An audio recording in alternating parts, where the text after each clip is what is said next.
Let's explore Skagway. In this video, I'm going to talk about the Dog Mushers Camp and White Pass Railway excursions. On the Dog Mushers Camp, we headed into a bus and then set out into the mountains to go and find the camp.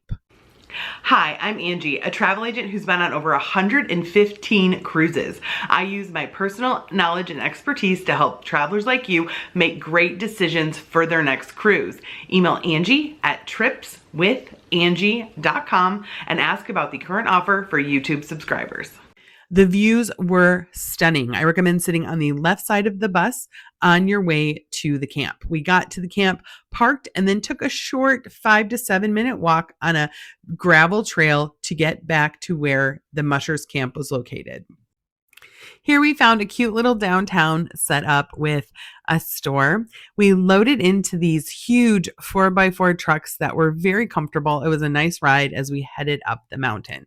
There were some pretty steep inclines, but it wasn't scary and it wasn't too rocky at all. I enjoyed the views as we headed up into the forest.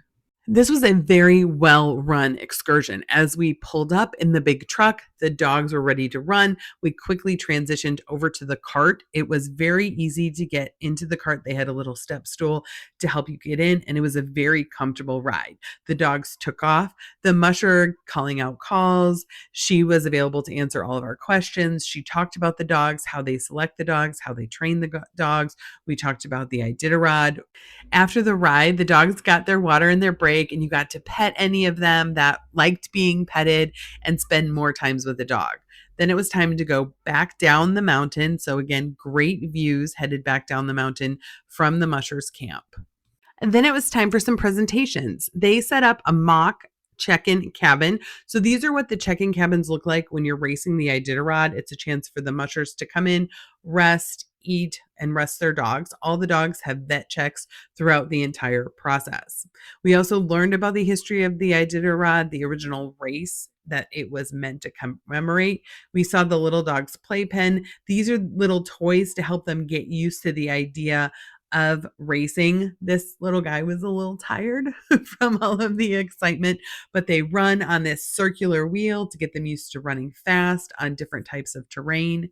You also had a chance to hold one of the puppies. That was great. That was a really fun part of the excursion. And then you could hang out in this little downtown area, which basically was just a huge gift shop. It did have a little area where you could purchase beers, wines, sodas, and snacks if you got hungry. And then inside they had all different types of souvenirs you could buy, both commemorating Skagway and the Mushers Camp. We headed back towards the ship. We passed over the river. So we saw another one of the excursions that we've done in the past, which is this rafting excursion. I recommend that one as well. You take a short rainforest hike and then you hop in the boats to float back to where you started. You had the option to be dropped off in town or back at the ship. We opted to be dropped off back at the ship because we had another excursion. So we pulled up to the Konings Dam. We had about an hour in between the Dog Musher excursion and the White Pass Railway.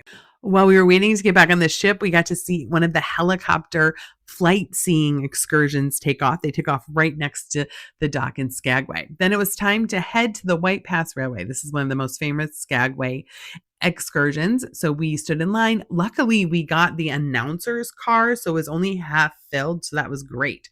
And off we went. The railway has a navigator on board narrating what you see along the way. On the way up, the left side is going to have more of the scenic viewing, and the right side is kind of against the mountain. On the way down, you stay on the same side. So you see both of everything. I personally like being on the right side at the beginning and heading out to the back platform.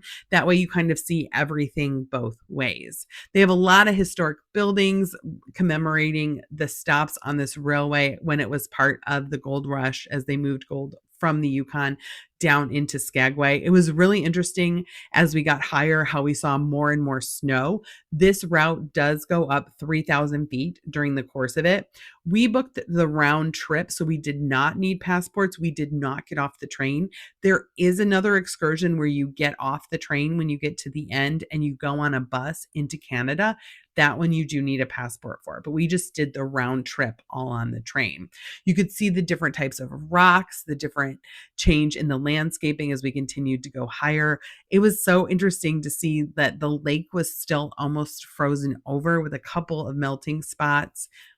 We turned around. Here we are passing from Canada back into the United States after we turned around, heading back down.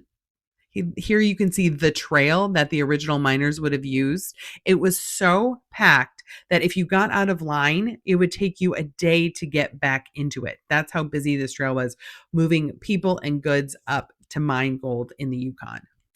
The route does have a couple tunnels that you head through. Be sure to look for a little Yeti down on the right as you head back. Since we were on the right on the way up, we were on the scenic side on the way back down. So it's a good chance to get pictures of anything you missed on the way up. I hope you can see why this scenic railway journey is such a must do in Skagway. The views you just really can't get from anywhere else. Our train stopped twice, once in town to pick up people who had bought independent tickets. And then we got off there to be able to get off in town. And then it continued to the station, which was next to where the Koningsam docked. Have you done either of these excursions? Let me know in the comments. And here's some videos YouTube and I thought you might like.